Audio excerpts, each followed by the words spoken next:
Olá, começando mais um Notas do Karsug, eu estou ao lado do mestre. Aliás, hoje 13 de outubro, aniversário do Cláudio, né? Parabéns, Cláudio. Muito obrigado.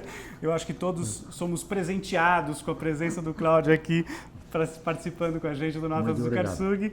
E hoje para falar exatamente do Grande Prêmio da Rússia, que quase define já o Mundial, né? Porque afinal de contas, Hamilton venceu, o Rosberg teve que abandonar na sexta volta com problema de acelerador, o Vettel acabou chegando em segundo e falta muito pouco, né, para sacramentar o título, o terceiro título do Hamilton, né? O título praticamente está definido e não de agora. Eu venho dizendo isso a vários grandes prêmios, que a solução lógica do campeonato é Hamilton ganhar. E mesmo na equipe Mercedes, o Hamilton estabeleceu a diferença. Ficou claro que Hamilton é o número 1, o Rosberg é o número 2.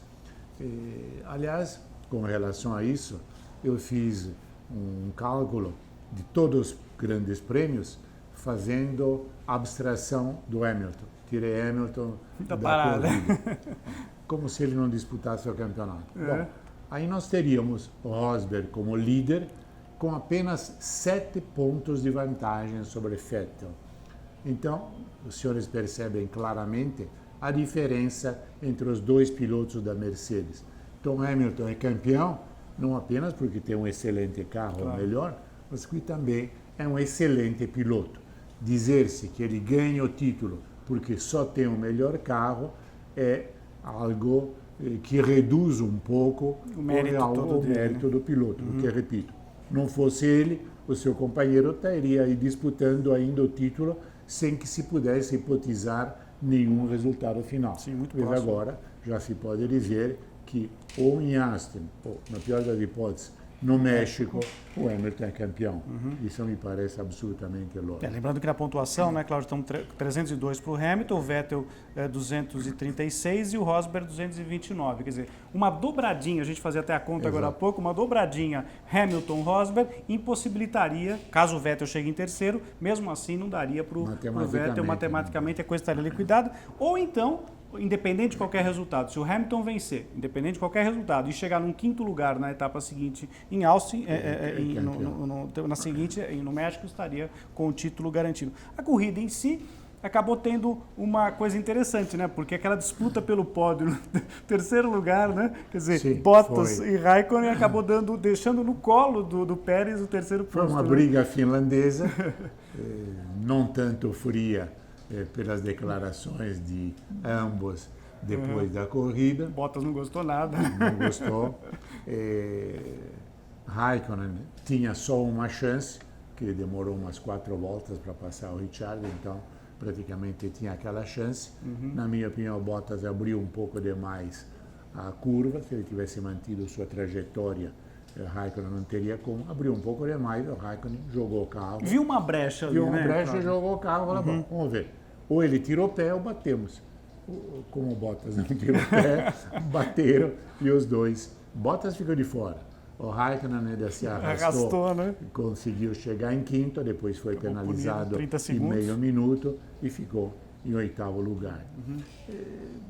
Muita gente tem discutido os critérios de punição, né? Critério de punição. Eu me lembro perfeitamente que esse mesmo ano, em Mônaco, tivemos um caso do Raikkonen. Com o Ricciardo. E os comissários de corrida acharam que era normal. O ano passado, sempre em Mônaco, o Raikkonen, então na Lotus, teve um problema parecido com o Pérez. Também naquela oportunidade, os comissários de corrida acharam normal. Mônaco, o pessoal faz um pouco de vista grossa.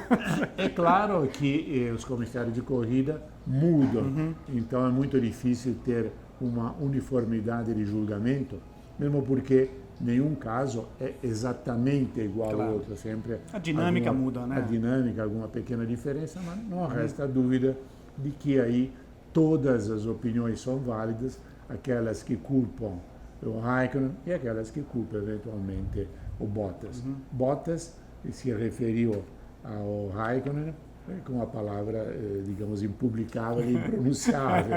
O que é que ele fez? E o Raikkonen dizia, eu estou absolutamente certo, eu tinha um espaço, eu botei o carro. Ele veio de fora e cortou minha trajetória. Enfim, eu acho que as corridas de Fórmula 1 vivem também disso. Claro. Porque se for tudo certinho, Não. se o cara só passar quando é absolutamente certo que não vai acontecer nada, então às vezes você perde um pouco a graça. Sim, é como no futebol, aquela discussão do futebol acaba sendo Exato. saudável, né, Cláudio? Foi de propósito, não foi, entrou para machucar, não, estava correndo, não dava para tirar o pé, sabe? Eu acho isso absolutamente Discutir normal. pênalti, né? Acabou os brasileiros também Saíram acabaram bem, né? Você Massa, vê que o Massa em quarto e o Nasa em sexto. né? Acabou herdando. E né, o uma Massa, se posição, né? tivesse tido um melhor desempenho no sábado, tivesse largado mais à frente, muito provavelmente, na dinâmica que ocorreu na corrida, teria conseguido subir o pódio no lugar do Pérez. Foi o piloto, inclusive, que mais ultrapassagens fez, né? Com mais exato. posições ganhou. Largou em 15º, ganhou 11 posições, acabou chegando na 4ª posição. O Nasser fez uma corrida, o companheiro de equipe dele não teve um começo de prova muito bom, né? Aquele acidente com o Hülkenberg, um ficou lá em cima do outro, quase os carros ali, São né? coisas que Claro. acontecem normalmente na Fórmula 1. Agora esperamos o Grande Prêmio dos Estados Unidos. Eu tenho a impressão que tem boa chance de liquidar a questão aí, mas se o Vettel for segundo, aí então... E, aliás, o campeonato, em termos de classificação no Mundial, acho que só vive nisso, a luta pelo vice-campeonato entre o Vettel e o Rosberg.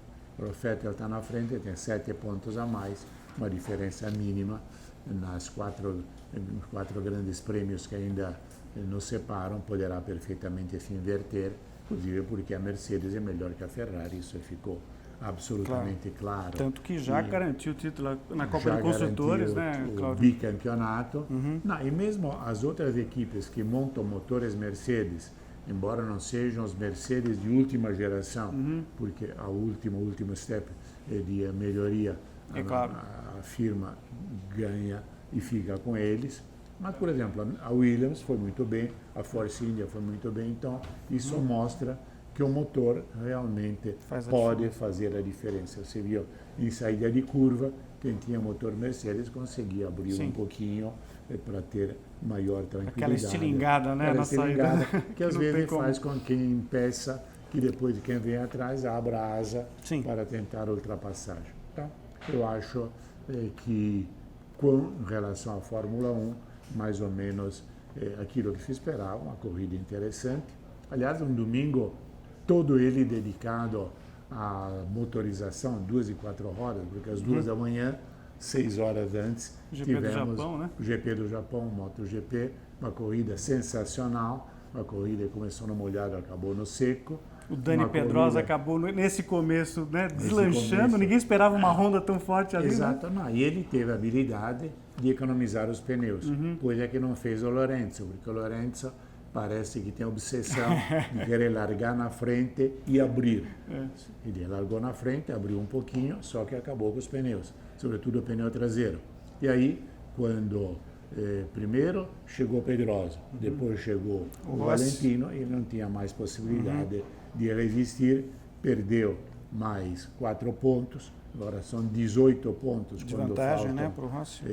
75 em disputa, são 3 grandes prêmios. Austrália, Malásia e Valência, né? Exato. Admitindo-se que em Valência o Lorenzo ganhe a corrida de casa, mas existe a possibilidade, a continuar esse ritmo, que o campeonato seja decidido na penúltima jornada. Ou então, que o Rossi chegue em Valência necessitando de 4 ou 5 pontos. Então, o campeonato está mais ou menos endereçado para o Valentino, que, se o conquistar, terá conquistado o 10º título de sua carreira aos 36 anos. O que deve ser levado em consideração, porque é claro que você não pode ter aos 36 anos o mesmo reflexo, por exemplo, que tem o Marquez, que tem 22. Claro. Essa é uma coisa fisiológica. Na MotoGP isso faz uma diferença bastante importante, né? Significativa, brutal, né, Cláudio? significativa. Só que o Rossi tem uma experiência e um sentido tático de corrida que lhe permite aproveitar todas as chances que se apresentam durante a corrida. Coisa que nem Lorenzo, nem Marques conseguem fazer. Aquele teu dólar furado que você costuma brincar aqui, Cláudio, se você tivesse que fazer uma aposta, primeiro, para o vice-campeonato na Fórmula 1, seria para quem? Para Vettel ou para Rosberg? Rosberg. Eu acho que aí o peso do motor Mercedes vai levar o Rosberg ao vice-campeonato, a menos que ele faça alguma bobagem. Isso nunca se sabe. E na MotoGP? Na MotoGP eu aposto no Valentino. No Valentino. E notas? Vamos fazer notas para a Fórmula 1 e para a MotoGP nesse final de semana? A nota 10 vai para quem na Fórmula 1? Bom, o Hamilton, realmente, acho que ele já está, tem uma assinatura de notas 10 que ele fez. Mais uma fotinho aí do Hamilton com a nota 10. E um 9 para o Vettel, que realmente o Vettel está tirando o máximo possível de uma Ferrari que evoluiu inclusive do ponto de vista aerodinâmico, mas ainda não está no mesmo nível da Mercedes. Eu queria aproveitar, Cláudio, e dar um agradecimento ao pessoal da Mitsubishi. Eu estive lá na outra semana para fazer a cobertura da Mitsubishi Lancer Cup, e o campeonato, ao contrário da Fórmula 1, lá está em aberto na categoria RS dos Lancer. O Bruno Mesquita e o Elias Júnior que disputam lá, está 227 a 214. Resta a rodada dupla lá no Velocitar, dias 13 e 14 de novembro. A gente deve estar lá para acompanhar. Bom, e Rádio Nacional, né? Quero deixar aqui o registro, como a gente tem sempre feito, né? O Cláudio, além de estar aqui com a gente no Notas do Karsug, faz parte da equipe da Rádio Nacional do Rio de Janeiro, que você pode acessar pelo site, pelo www.ebc.com.br, todos os dias às 8 da noite no Mundo da Bola, né? No Mundo da Bola, segunda, terça, quarta, quinta. Sexta não, porque é minha folga. É isso aí. Então, Notas do Karsug, com apoio de Caçula de Pneus, volta exatamente para a gente falar do Grande Prêmio dos Estados Unidos em Austin, a próxima etapa do Mundial de Fórmula 1. Até lá, pessoal!